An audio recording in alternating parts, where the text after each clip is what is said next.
एक महात्मा थे, उनका काम था सबको भजन में लगाना, सब जगह जा जा करके भजन में लगाते लोगों को। एक ऐसे व्यक्ति के पास में गए जो बहुत बड़े व्यवसायी थे।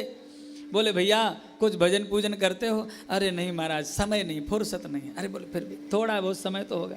अरे नहीं महाराज, बिल्कुल समय। अरे फिर भी थोड़ा बहुत समय। अरे महाराज मरने की फुर्सत नहीं है। ऐसे लोग कह देते कई बार, मरने की फुर्सत नहीं है।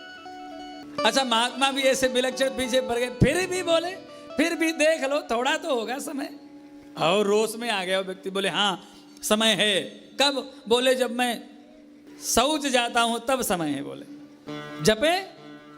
महात्मा जी भी ऐसे विलक्षण, बोले कोई बात नहीं है, उसी समय जपो, लेकिन जपो। महात्मा जी राम नाम का उपदेश करके चले गए। अब तो महाराज वो जब गया तो जैसे ही बैठा तो उसे बात याद आ गई। महात्मा जी कह करके गए थे कि नाम जप करना, तो महाराज वह नाम जप करने लग गया। श्री राम जय राम जय जय राम, श्री राम राम राम राम राम राम राम राम राम जपने लग गया।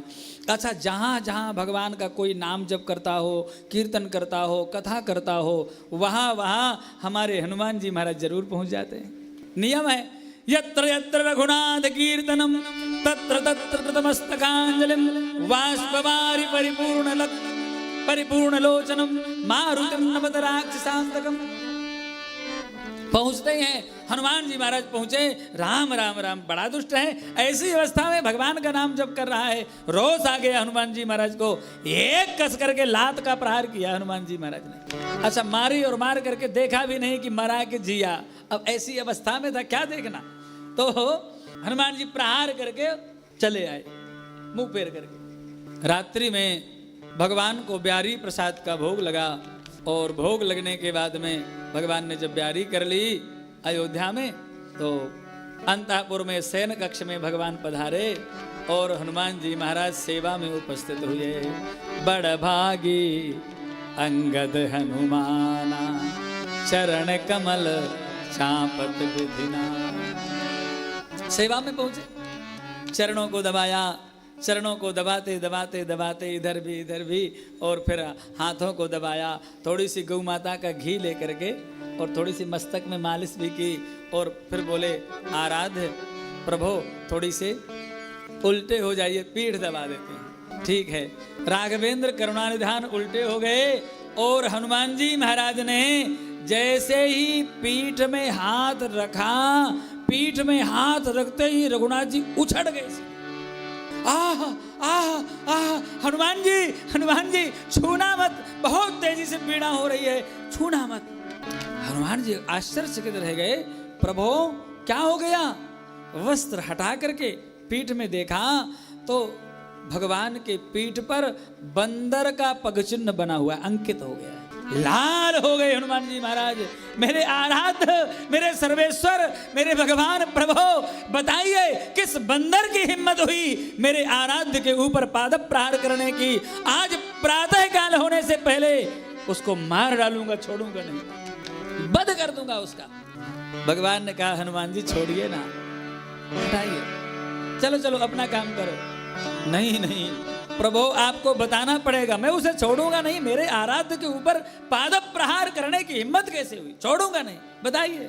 नहीं नहीं हनुमान जी छोड़िए, रात गई बात गई खत्म। पीछे पड़ गए हनुमान जी, नहीं प्रभु बताना ही पड़ेगा। भगवान ने कहा हनुमान, कोई सामान्य बंदर का पगचिन्ह नहीं है, ये पगचिन्ह आपका ही है हनुमान जी।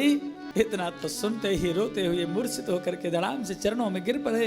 हनुमान जी महाराज बोले प्रभु करुणा निधान, मैं जब मन में सोचूं भी आपके ऊपर पाद प्रहार करने की मेरा मस्तिष्क फट जाए, मैं ऐसा कभी सोच भी नहीं सकता। नाथ क्या लीला है, सही सही बताइए ना।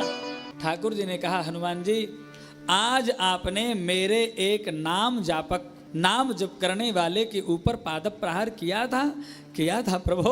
वो ऐसी अशुद्धि की, अशौच की अवस्था में, अशुचि की अवस्था में आपका नाम जप कर रहा था, इसलिए मारा था।